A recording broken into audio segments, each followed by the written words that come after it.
Brandon, And I'm Brandon.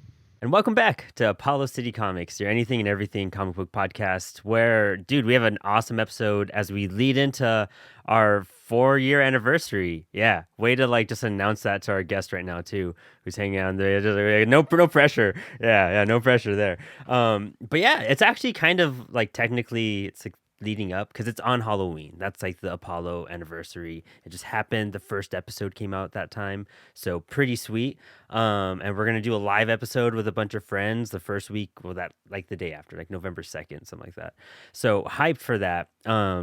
But we were celebrating spooky time, and we needed a spooky book. We didn't cover any books, since we've been doing Launchtober with lesser known comics, talking about the anthology.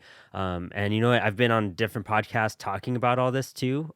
Where on I don't know shit about comics. Check out that podcast. I did a few episodes over there, and so did our guests that we're about to announce. And yeah, so I mean, snuggle up and get your spooky time ready. But first, you should probably get the cup of coffee that you got from Coffee and a Comic over at coffeeandacomic.com, where you get bagged and boarded books and free coffee in your order. Why do I need to like even try to promote this? Like, it is the sickest deal in the world. Nobody likes bagging and boarding books. Nobody has time or energy. And then if you drink coffee to give you energy to bag and board your books, guess what? You're too fucking tired to read your comics. So why don't you just start off by reading your comics with your freshly brewed cup of coffee, with your bagged and boarded books over at coffeeandacomic.com. Hit up Frank, set up a pull list. He has everything, and then Miracle Man's out now, guys. So I'm sure we all have a reason to buy Marvel again.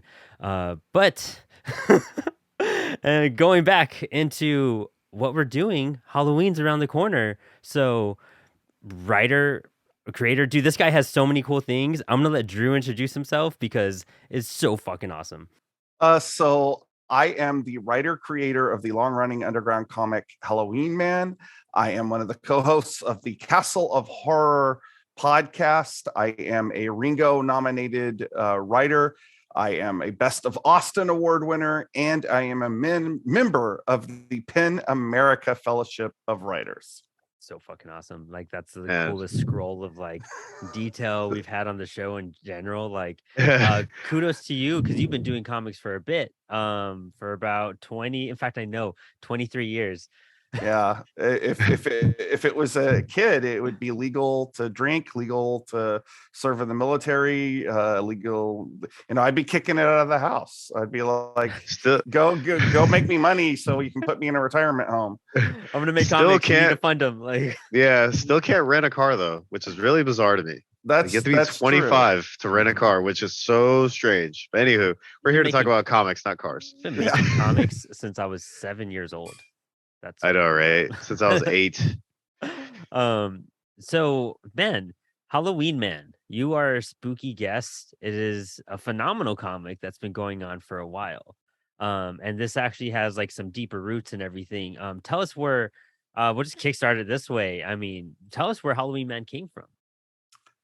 So, I'm a big monster guy. Big surprise there. I've always loved monsters. I grew up in a very rural area of Texas called Possum Kingdom. Not a whole lot to do. So, Isn't that a song, Possum Kingdom? yes, there's the Yes, the Toady the song. Toady song. Yeah. That is, oh my That's God, it is. Yeah, it's that uh, 90s hit, right? yeah, no, that's Yeah. all anybody knows about it. I'm sure you hear that all the time. Yeah. Oh, It's like, literally every interview that I bring it up, like it gets brought up. I didn't mean to be that guy, but No, it's fine. It's fine. I'm Texas proud. What can I say? But yeah, so there wasn't a whole lot to do. So spent a lot of time at the drive-in, spent a lot of time renting monster movies, but most importantly, this is how I got into doing comics or reading comics, as it were. I would go to our local library, and they had these hardbound books of vintage comic books, primarily stuff from like the Silver Age, like a lot of the Marvel stuff, so like a lot of my early comic books were like the Stan Lee, Jack Kirby Fantastic Four, or yeah. Steve Ditko Spider-Man, and that's really what made me fall in love with comics. Now, as soon as I was a little bit older, I I started to understand that this was a career and that people are getting paid to make these things. So I was like, well, that's what I want to do. Like, I can't think of any better way to spend your life. Hmm. So I when I graduated from high school and I moved to Dallas, I started seeking out other people that were involved, and I fell in with a guy named Malcolm Harris who had a company called Maximum Comics and Games, which was primarily the games part. Actually, he did tabletop role playing games. He was putting out a series called a game called Nemesis, which is a superhero game. And to tie into that, he wanted to do comics based off of the different types of characters you could play. And he was like, "Well, you're the horror movie guy, you're the spooky guy. Come up with a supernatural character." And that's when I started developing Halloween Man. But and I'm gonna apologize to everybody listening. I'm gonna bum you out for a second. Um, about 6 months into developing it, I was in a terrible car accident. I'm a twin. I lost my twin in the car accident, and the comic took on this new significance. Like I had to give myself something to give my life focus, and it became my reason for getting out of bed every morning. It became, my reason to live. And eventually I went to Malcolm and I was like, "Look, I this has become personal to me. Here's some money. Let's just, part amicably. Like I want to go take this character and fly with it." And I started putting out Halloween Man as a web comic in the year 2000, and the rest they say is comic book history. I've seen web comics, I've done print. I was with Comixology for quite some time, and the big news lately is now I have made the move over to a new digital platform.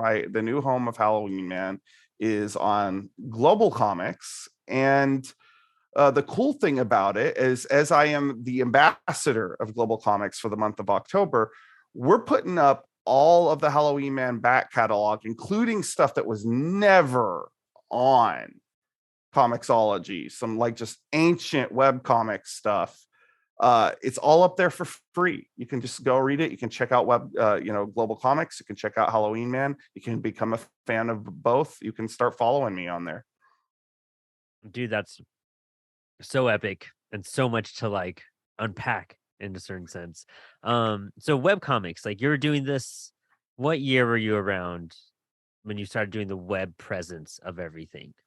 That was October of 2000, but I had been developing it till since 1998, 99, Okay. thereabouts. Like the name Halloween Man, for example. Like I'm a big punk rock fan, and there's the Misfits song Halloween, Okay. and I was listening Yes, I of was course. listening to that on a loop, like I do sometimes when I'm trying to write. Like I'll just listen to the same song over and over Yeah, and over again, same. because Hmm. yeah. Yep. And um it was just like Halloween Man. That's a good name for a superhero, and that's really kind of where the character, it gave us the sort of undead rocker look.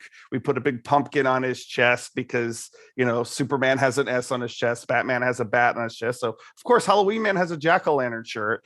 And like that's really when things started to kind of come more together. But the difference being is when I parted with Maximum, and I was using this as like a coping mechanism.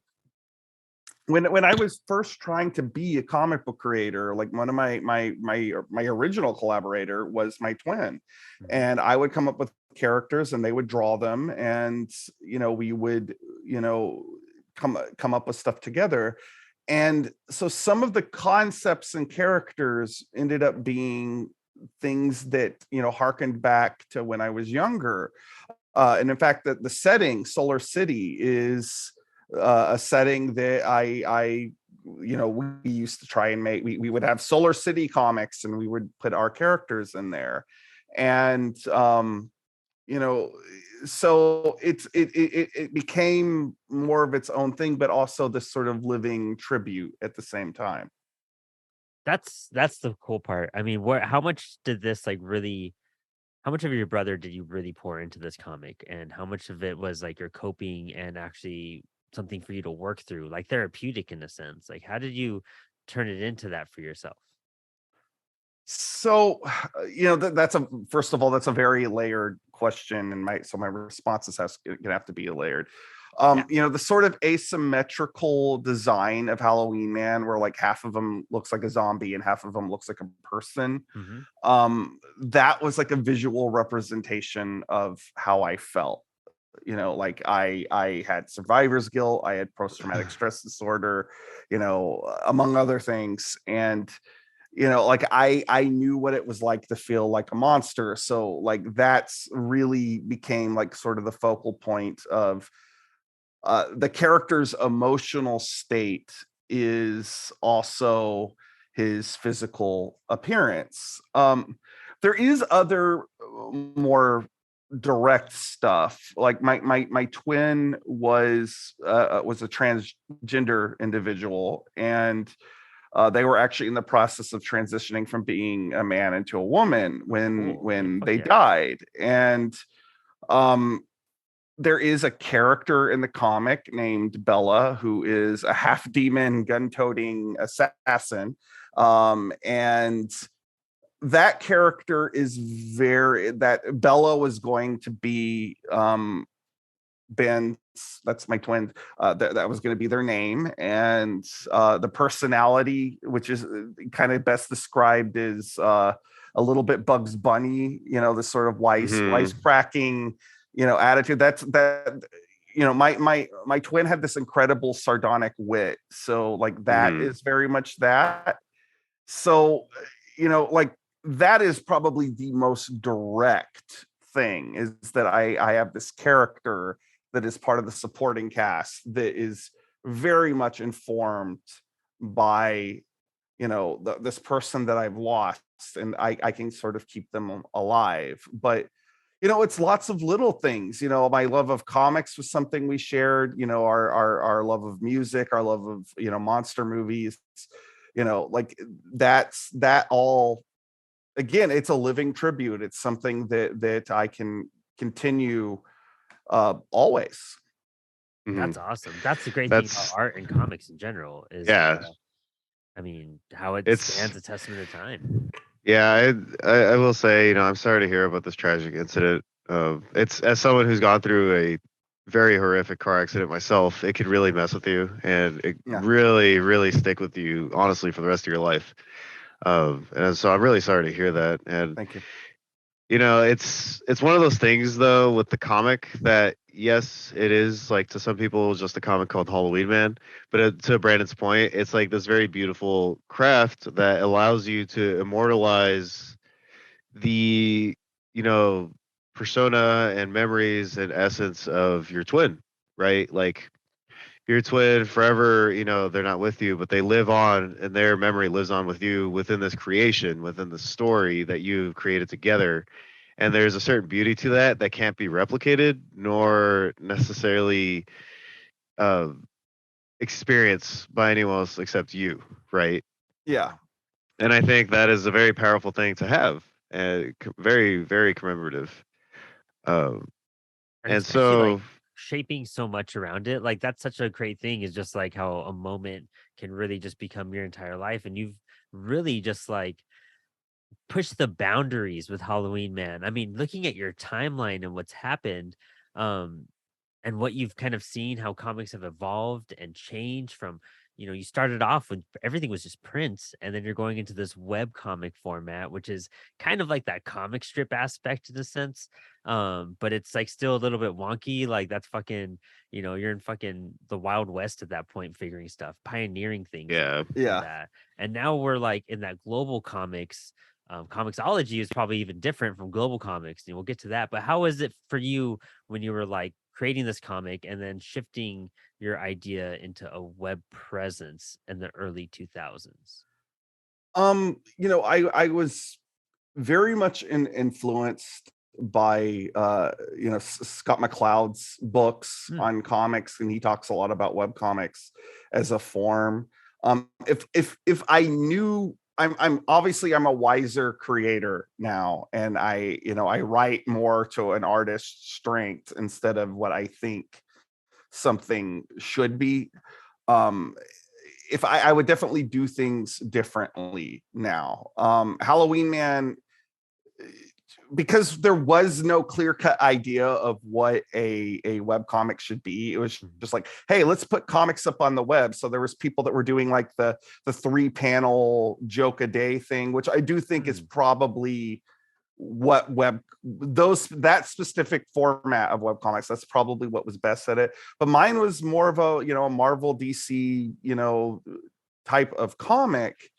Now the weird thing is about it, because I didn't have to worry about editors or page counts, is like some stories would only be like 6 pages long, and then other ones would be like, here's 70 pages of a story. And when I started working with Comixology, I had to get more disciplined, because what they really wanted was something more on the format of, monthly Marvel DC adventure type comic, where, and so like that's why you start to see more uniformity when you get into that Comixology era. And I think what's cool about what's going on with the Global Comics thing is you can actually go through and you can see the evolution of not only the characters and their personalities and, all that stuff, but you can see like the old webcomic stuff and how they are versus like the Comixology stuff and now what we're going to be doing with Global. And I mean, I feel like, especially as an independent creator who's doing their own thing and really wildly taking on comics, where you could be like, it's comics, I could do not only whatever the fuck I want on this page because we just got to draw it and write it, but I could even fuck with the format. I could like mess with like the way grids are. I can mess with the layout, and then going to the conformity of Comixology and kind of shuffling it all together kind of strips a big artistic presence away from you. Did you ever go through any of that, like while you were formatting your comics and putting them out? Was that an aspect? Not with like the restraints on how long the issues were going to be and things like that. I never felt, like having to write shorter stuff. Like I just was like, okay, well, I'm going to be learning, new writing skills, and that's just how I looked at it, because that's the sacrifice when you're, like comics are also a commercial medium. So you work with your business partner and you try to meet what they're looking for. There were some censorship issues that I had to deal with that were a little, oh wow, they were a little weird. And also when Amazon bought them out, I don't want to turn this into like the Comixology tell all, because there's certainly a lot of ink been spilt about that on, and anybody with a Google can look up what, lots of people talking about that. But yeah, I'm curious about the censorship issues. Like, I didn't. I thought they'd show. I mean, they got the boys on there, like, yeah, like that book is probably as explicit it gets for commercial successful books. Like, yeah, I can't imagine Halloween Man getting that brutal. Like, it wasn't a violence. I look, I don't want to, because like there's a lot of good people that work at Comixology, and I also have friends that still put out their books. So I don't want to throw them under the bus. And but it wasn't a violence issue. It was our rating was supposed to be 15 plus. Oh, and I see. There was a character that was perhaps a bit too sexy for that rating, and so we had to bump it up to a 17 and up.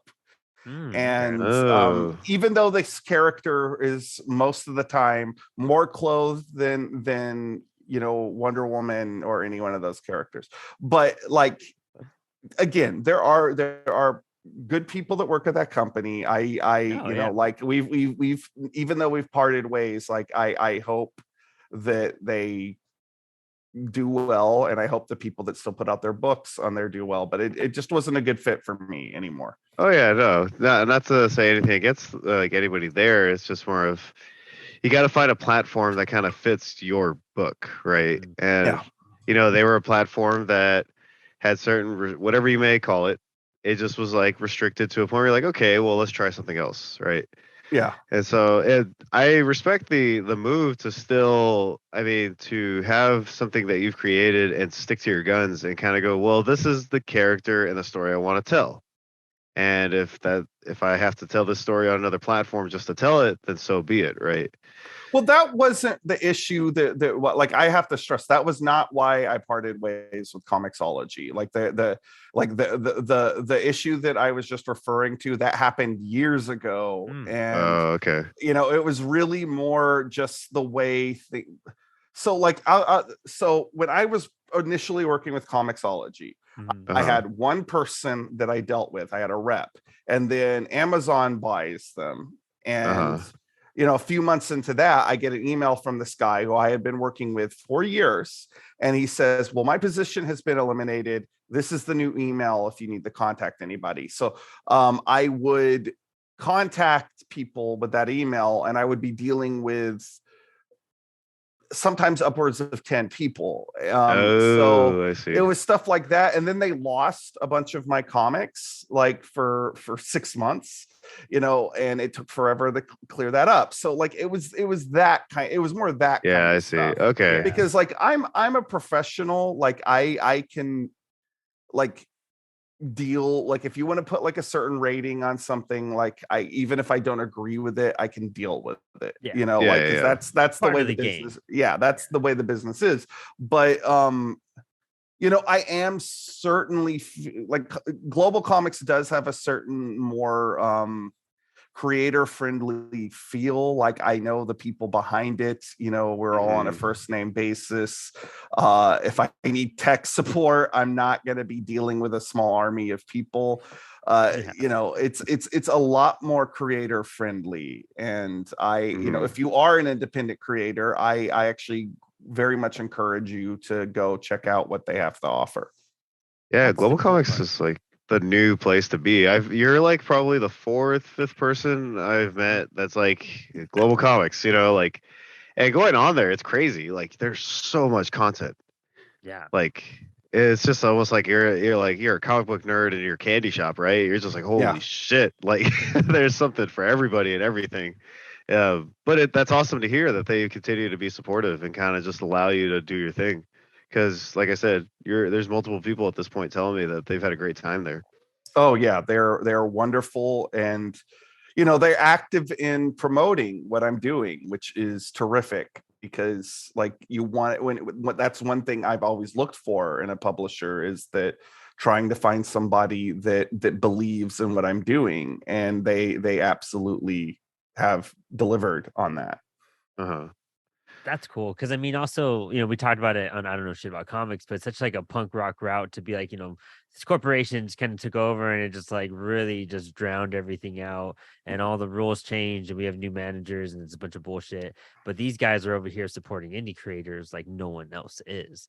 Yeah. Yeah. And as like an independent creator, I need to go to the spot because it's like not only can you meet more, network more, it's really just promoting what you're doing as well. So it's Yeah. kind of that win-win for all. And I'm sure you've been in this business long enough to know that like you cutting ties with certain, anyone really, it's not ideal. It's not like it's just me and I'm going to prevail and it's going to be it. Like you got to work with people, you got to meet people, you got to like discover other creators to also, I mean, dude, Halloween Man has had how many artists on it? Like Oh you've geez. networked. Like I couldn't even tell you at this point. A lot of artists. Did and you? they're Sorry, were you gonna say, Brad? I was gonna I ask was a random question. they're all astounding too. Like, how did you start networking with artists from the beginning? Like, for your At the first steps? at the very beginning, it was mostly at conventions, and I think that's still kind of the norm even in the internet era. But um I I'm part of a group of creators that all really came up and got together through working on the Miller World forum, which was the comic book writer Mark Miller, his fan forum. Yeah. And that's how I met Russell Hillman, who is my editor, and he's been my editor now for decades. Nicholas Scott, who is gone on to have an amazing career, and I still, we still exchange emails. She still does art for me periodically. Sergio Calve, who has drawn way more Halloween Man than I think anybody else. I'm leaving out people, and I feel bad. I'll probably remember it later, but just like a whole bunch of people that, because he had a forum on there that was like, hey, make comics. It was like basically the small press creators forum, and that's how we all got together. And it's kind of crazy for me to think about that time, because I was such a damaged individual in my 20s that I had a hard time connecting with people a lot of the time in person. But online, I had this sort of lifeline of making friends and acquaintances and professional contacts through a shared love of comics. That's interesting how that like mirrors a lot of stuff and a lot of people's experiences. You know what I mean? I feel like a lot of creators out there, especially with social media, kind of have that aspect to be like, well, can't do this, like, or they struggle with things, and that's their outlet because they do find people who they can, connect with and, talk about things that they love and admire and create those friendships. And forums, I mean, that's pre-social media. That's like Yeah. pre-MySpace and Facebook and everyone's TikTok and all that crap. And like, I mean, Warren Ellis, like he put out that book Coming Alone, and it's a bunch of his like CBR articles, and it's basically, I know that linked to his forum at the time, and that's where like Kelly Sue DeConnick like met a bunch of like creators. I can't even think of what's Kelly Sue's husband's name? Brandon, you're Oh, a big Matt fan. Fraction. Matt Fraction. Yeah. Yeah, I knew Yeah. Brandon was gonna know that. And like stuff like that. Like there's like that forum era it was so short, and it was so like, you had to kind of be there and witness it because it was so Yeah. unique, and it just Reddit's kind of like a giant forum area. You know what I mean? Reddit is very much like a forum, and I also think Discord is also kind of taking that space, because you Yeah. have stuff that's it's very niche. And I have a Halloween Man Discord, and it's relatively active, and a lot of the people on there are also aspiring comic book creators. So I one of the things I do try to remember is fostering that sense of community the best that I can. I'm a bit faltering on that at the moment, because it's been a time since a few months, because I've been so busy with all the global comics stuff. I haven't had a chance to do an organized fan chat, but I'm hoping to get one in November That's if awesome. everybody's not mad at me. Yeah. It's such a specific area of like comic fandom, that little time capsule of like nostalgic networking, right? Like this is a time when people had this like niche, I'm gonna say niche, like niche passion to get into comics, because not a lot of people in the world are like, I want to create comics, right? So like you have this small community of people working together and really pushing themselves to like connect, create, and maintain that and actually make something out of it.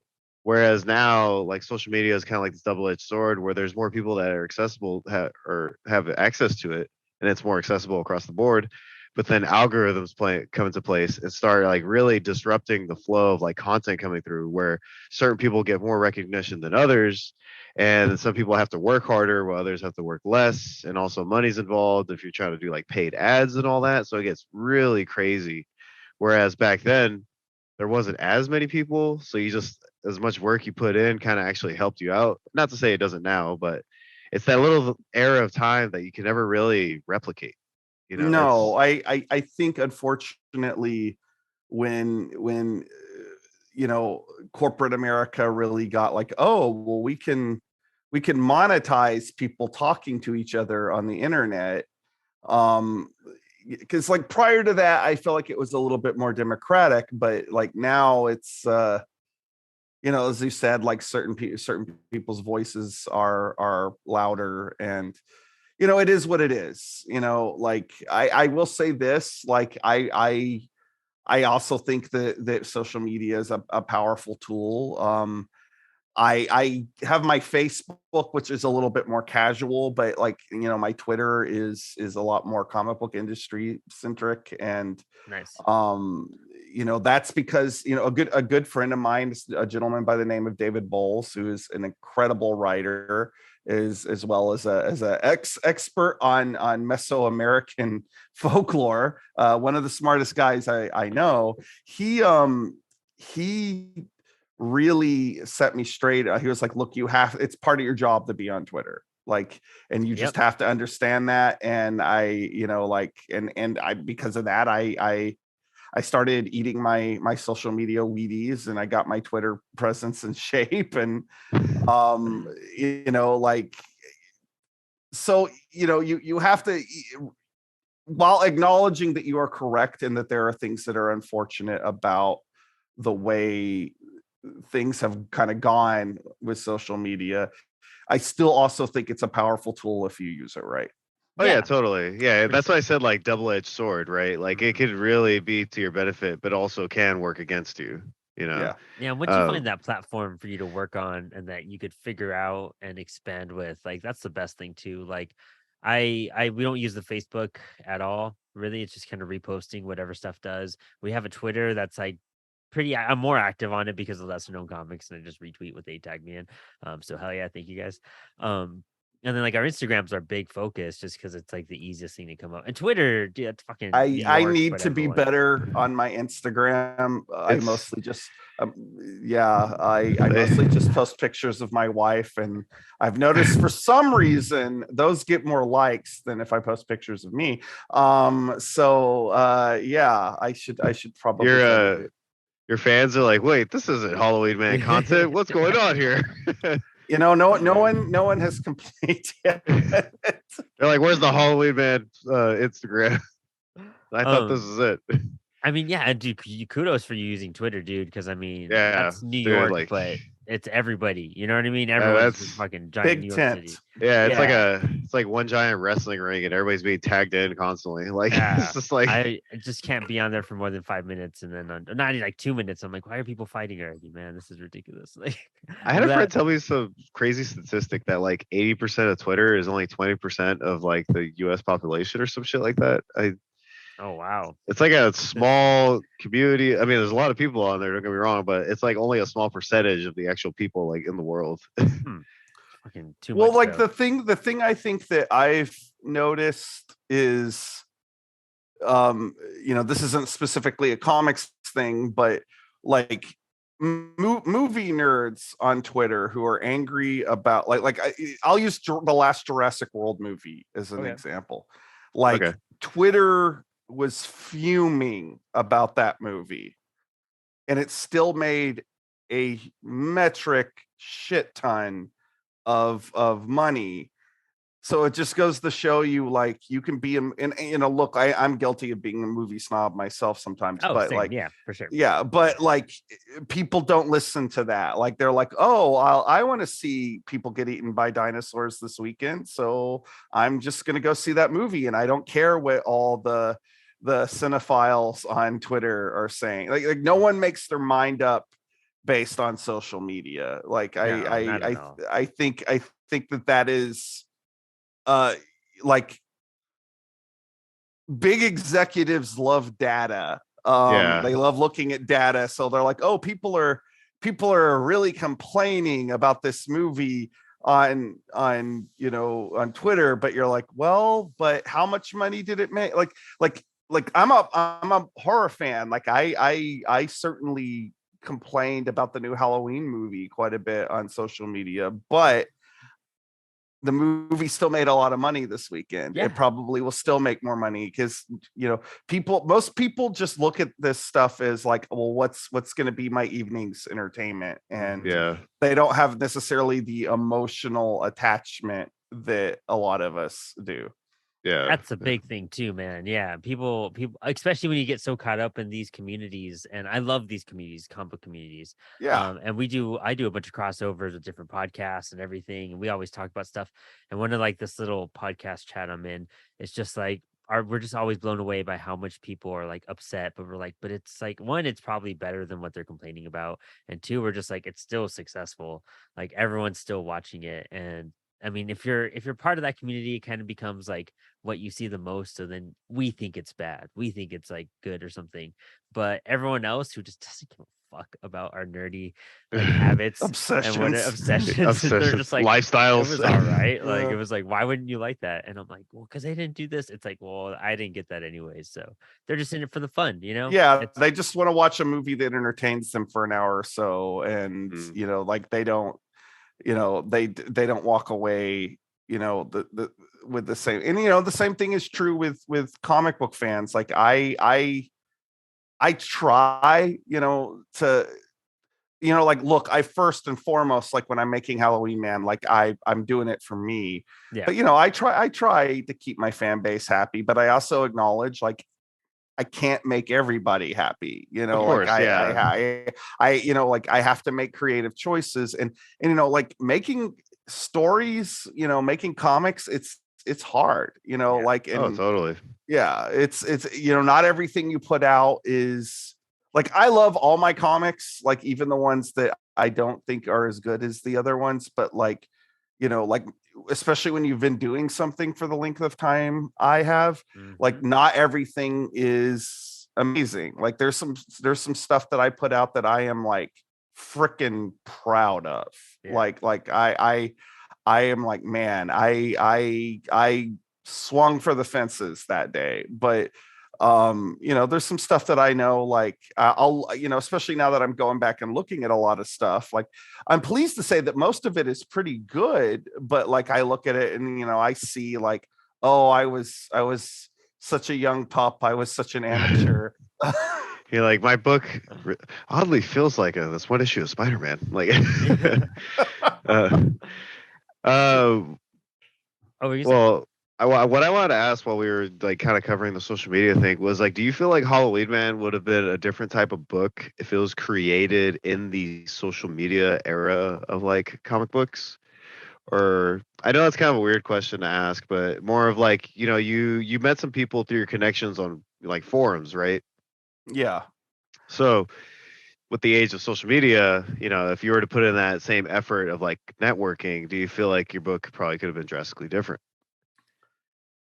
In some ways, I think it might have been uh you know, possibly more successful if I had just started doing it like say within the last 5 years, because I think social media, one of the things about it is it's very visually oriented, and I think the one of the best things about Halloween Man is the fact that I have, you know, striking character designs. Yeah. Fuck And yeah. and I think that in some ways that would have been, that's like very social media ready. Mhm. Yeah, Um but easy to post. yeah, but it's hard to say, because like if I start moving around the events, you know, like it's you never know, because like you're so shaped by your lived experience. Oh, of course, And yeah.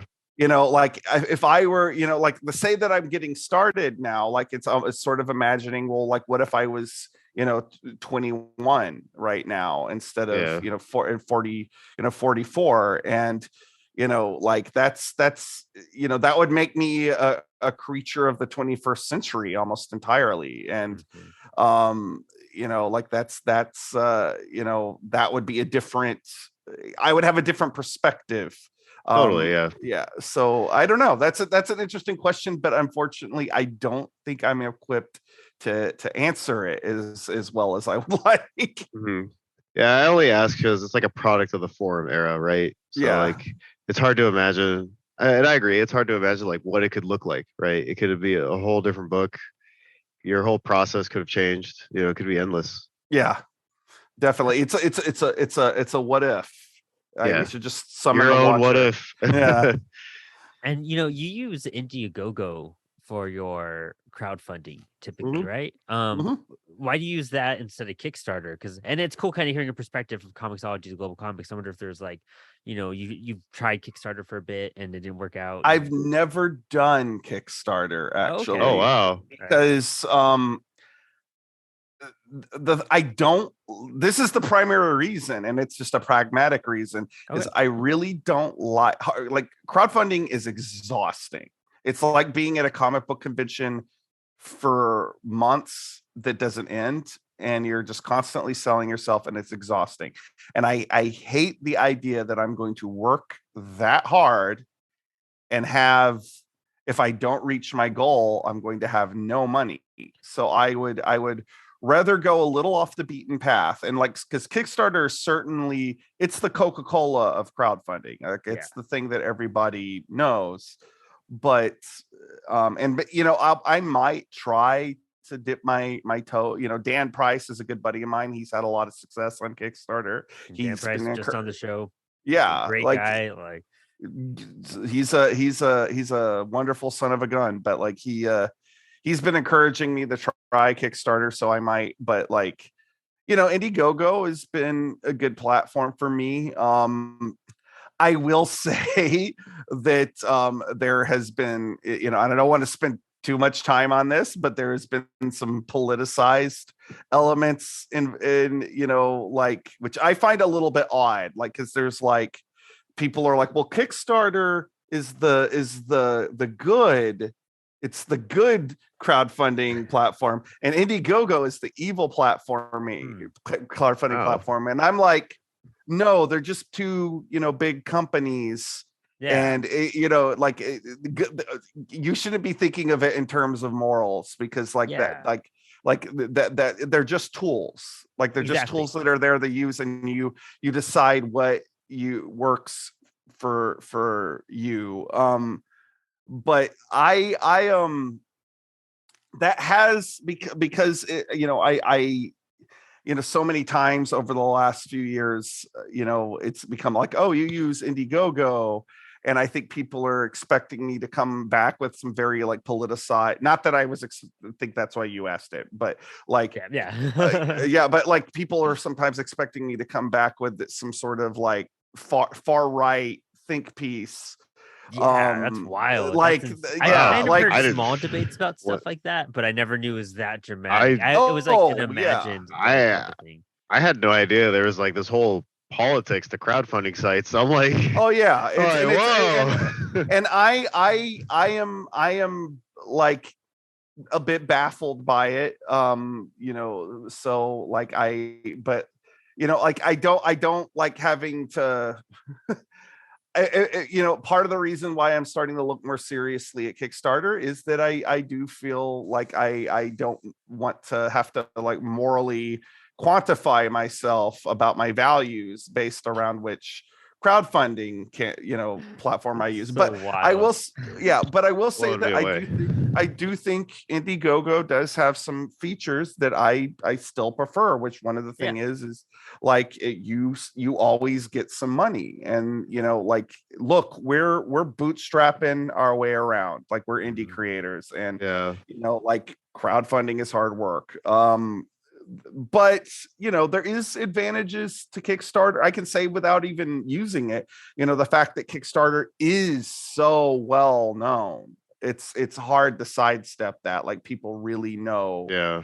Kickstarter. And that's the other reason why I've started to seriously look at it more, because like, Dan is like, well, part of the reason why I do so well on Kickstarter is because it's Kickstarter. Like, Mhm. Yeah. people know Kickstarter, and he's Dan Price is a smart guy. He Like, really is. Yeah. Straight up. Yeah. He gave Mark some great advice, and now I get to go to conventions with Mark. So good job, Dan. Yeah. Yeah. Yeah. Have me do something. He's the different. kind of guy that's like, yeah, like you go with him to like, you're like on the way to coffee and you pass by a car dealership, and the next thing before you know it, you're driving away with a new car somehow because he talked you Yeah. into it.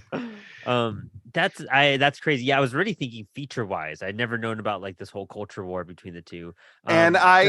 I let me go down on record, before I get doxxed on Twitter. I think the culture war is the dumbest war. Like, Agreed. I feel like it's like, I don't want to spend too much time in this uncomfortable territory, but like, that's just that. Like Yeah, you know, yeah, like no, there you go. 100%. Like if you Yeah, want to know, that's if you want to know my opinions of things, read my work. There you You go. know, Mhm. interact with me on social media. However, if you are an asshole, I am very, very quick to block people. So there That's you the go. cool Yeah. thing. Yeah. Yeah. I mean, that filter. And it sucks. I've had to do that in Apollo a couple times. And it's just like, I really try not to, but it's just like, no, I don't got to deal with you. I don't fucking know you. Like, you probably not even listen to my show. You're just trying to talk shit. But that's a It- whole different realm. That's just, It I'm telling you, social media is New York, but everywhere. That's just like, yeah, it we live in an era too where like, you're just trying to like live your day and just kind of do your thing, and then before you know it, someone's like out to get you. Like you got people like you try using Google and then everybody's like, no, you got to use this company because they're less evil. And you're like, well, they're both kind of big corporations. I don't know what you want me to do. Like, There, you know, speaking as somebody that was part of the you know, Amazon machinery, like they're all evil.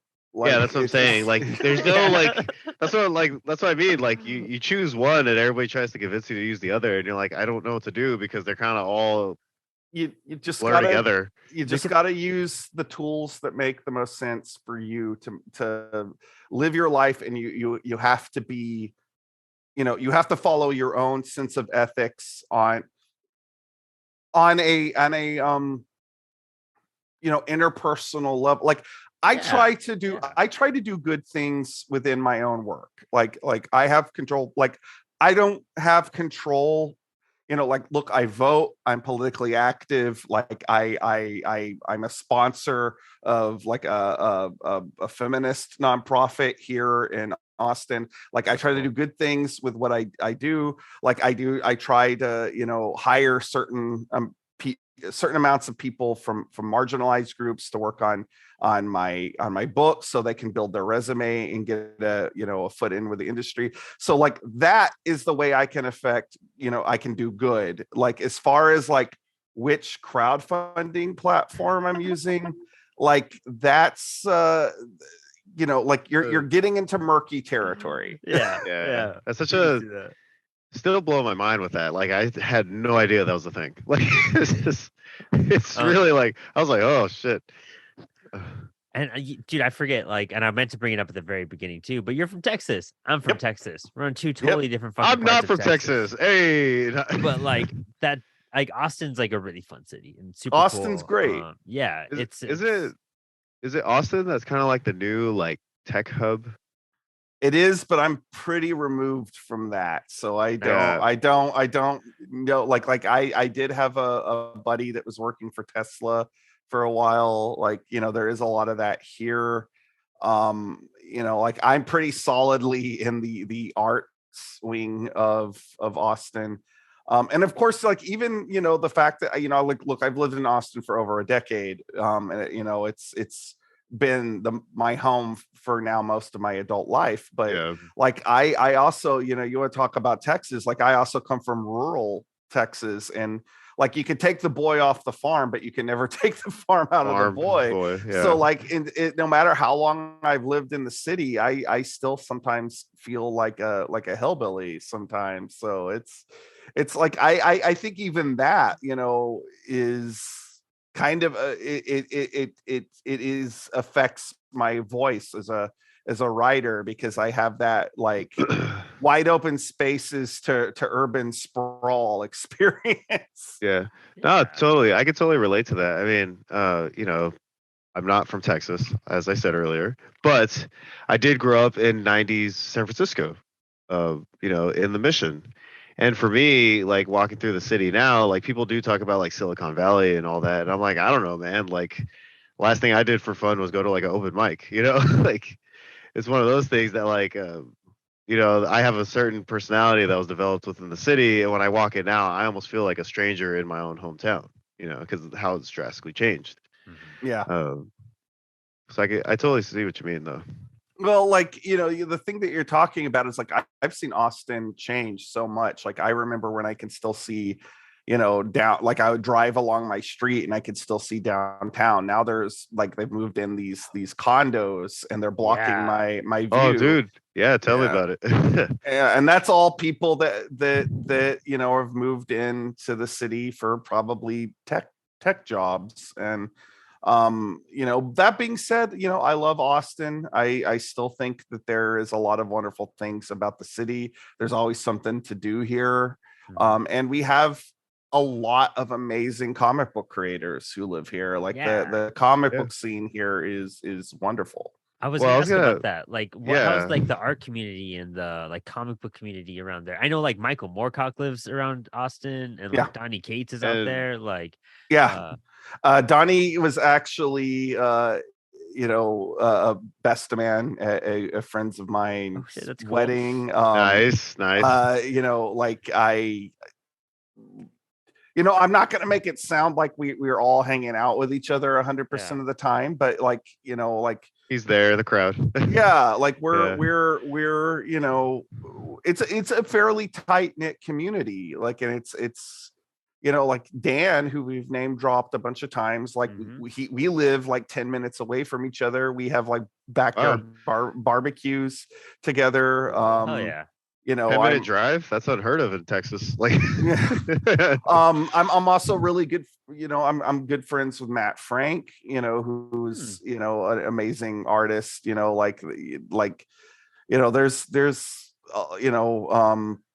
There's a lot of cool people here. And like, actually at the end of the month on the 29th, there's going to be an event at Austin Books and Comics called A Splash, and it's all local creators. And like, we're going to have people as varied as like Sean Kelly McKeever to Paulo Hernandez, like, who was one of the artists on my book, and everybody in between. So Nice. like, it's just great that there is like this really amazing talent pool here, and people are just passionate about comics.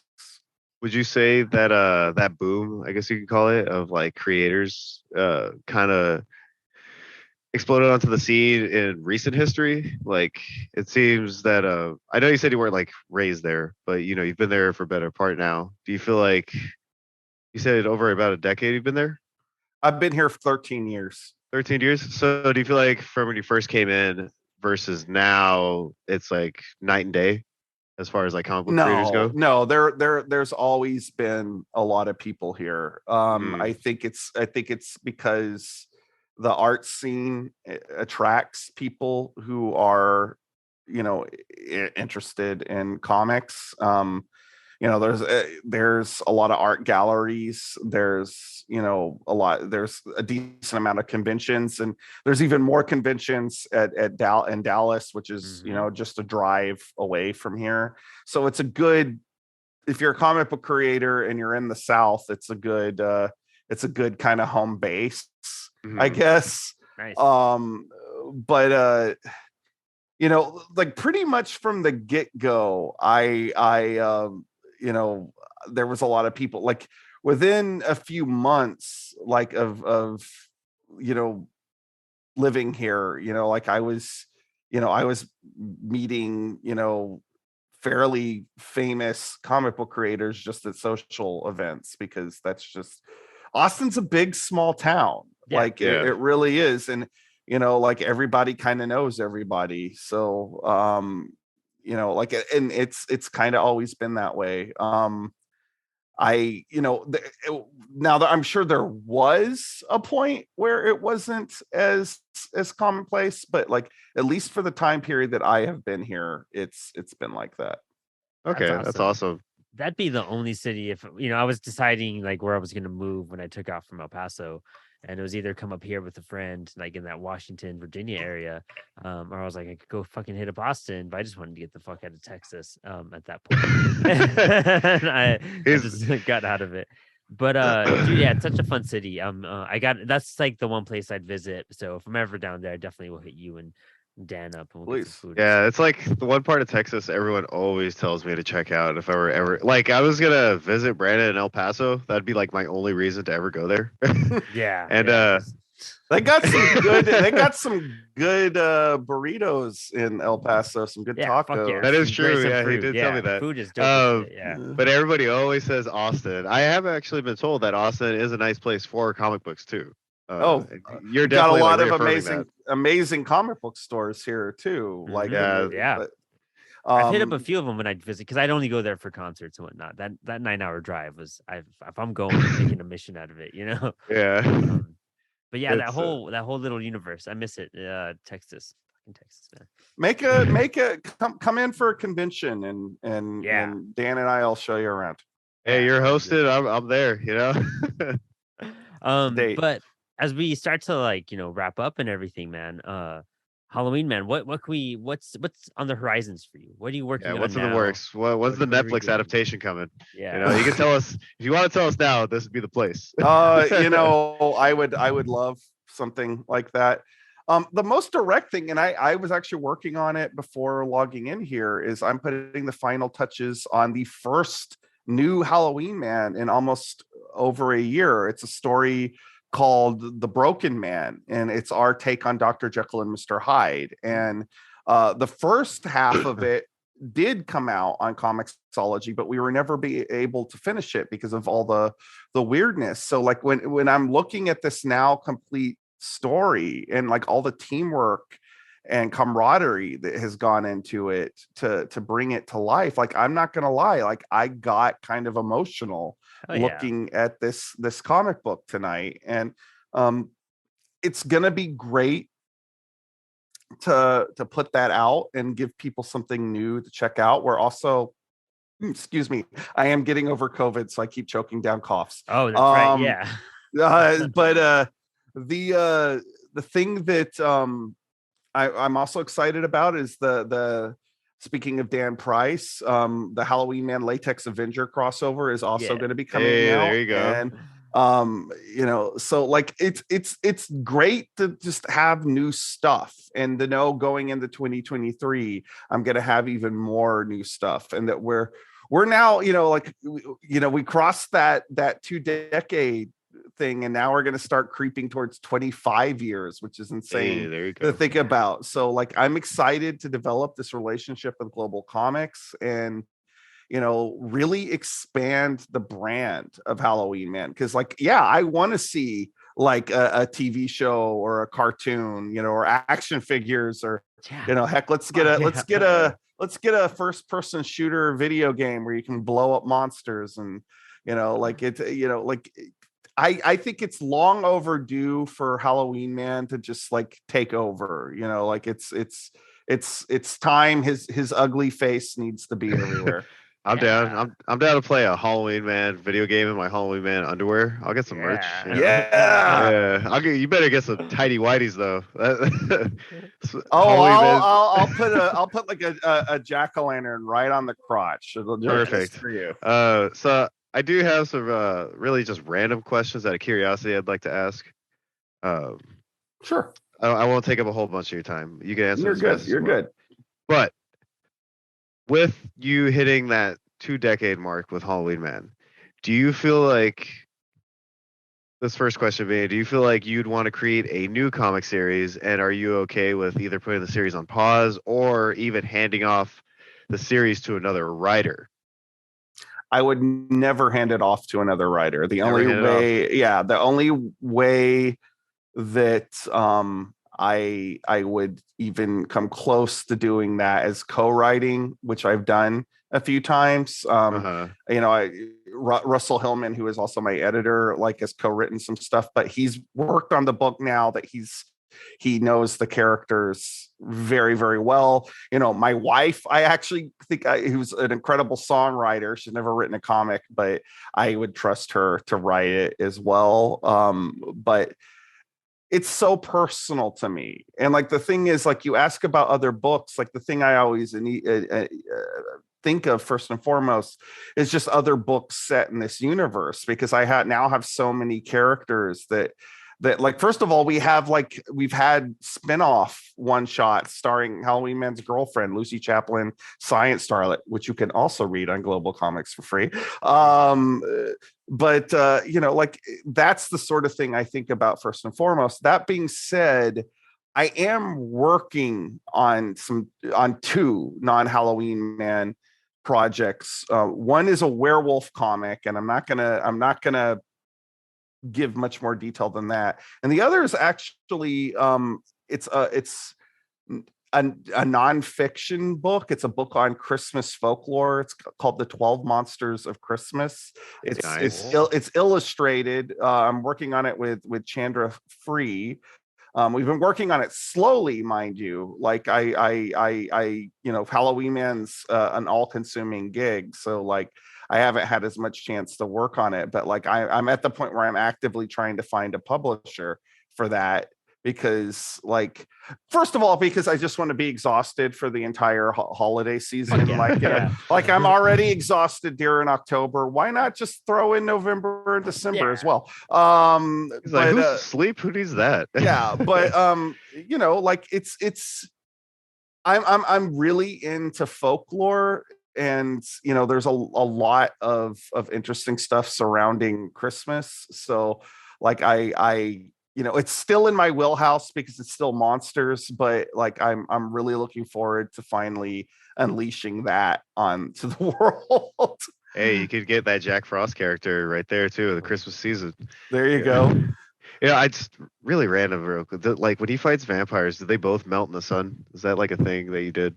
Please tell me you did. He would take his nose out and stab the vampires with the sharp carrot. I was a teenager. What can I say? Fucking sick. I fucking I love it. love. Oh, you mentioned it earlier, but I love that character idea. It's just like a snowman that hunts vampires. Well, maybe I'll good. dust that off. Yeah. Yeah, Work it's on so that. Work on good. that. Pitch it to Mark. Uh, See what he's... The other question I wanted to ask was, do you feel like the pandemic influenced or disrupted your creative process? So 2020 was actually the 20th anniversary of Halloween Man, and professionally, even though there was a lot of upheaval in the comic book industry, that was a pretty good year for me. That was when I was nominated Oh, for a Ringo Award. There was a lot of attention, on Halloween Man. I got to rub mhm. elbows with people like Jill Thompson, which was Nice. Hell amazing. yeah. Oh wow. So like I did feel disrupted in the way that like I could no longer do conventions, which are a big part of Yeah. my income. And also I just like going, I like the ritual of going to a convention. I enjoy Oh it. yeah, But totally. Yeah. I did all right financially during that. It was actually the point Hey. where I was able to quit my day job, and I was able to make use of, a lot of the small business grants that were available because of the pandemic. And Uh-huh. like it was, I'm not going to say that there hasn't been struggle since, but Mhm. 2020 was actually financially a decent, it was a decent year for me. And because people were at home, there was a lot of eyeballs on digital comics, because Yeah, like, yeah, well, totally. yeah, so like Marvel and DC stopped putting out stuff, but I never did. And that was Nice. an Yeah. advantage. But I feel like the effect of not being able to do conventions, Yeah, definitely totally. that was a blow. And of course I didn't like seeing the local comic book stores suffer because of all the craziness with Diamond. But it's Yeah. it's it's been great to see things kind of come back to life. And I remember Hmm. that first time doing a convention, it felt really great. It felt like a return. So, and now, I'm booked at conventions now until March. So like I'm doing a convention a month, Nice. Nice. for the next several Awesome. months. Congrats. Thank No, you. a lot of people were affected by it in many different ways, right? Like there was definitely a lot of lows and a lot of highs for people, and everybody has like their own experience. The podcast, me being on the podcast is kind of like a product from the Oh yeah. pandemic. Honestly, Yeah. I had no intentions to be a podcaster at all. And then Brandon just kind of swooped me in. Yeah. Swooped him in, Uh, and it's just been fucking what, 2 years since. Yeah, it's been yeah, dope. So that's cool. I'm glad that like carried on. I'm glad Halloween Man yeah, has been and stable and it's gone on for as long as it has. I'm Dude, it happy to would hear be... you got a W. You got to win with it.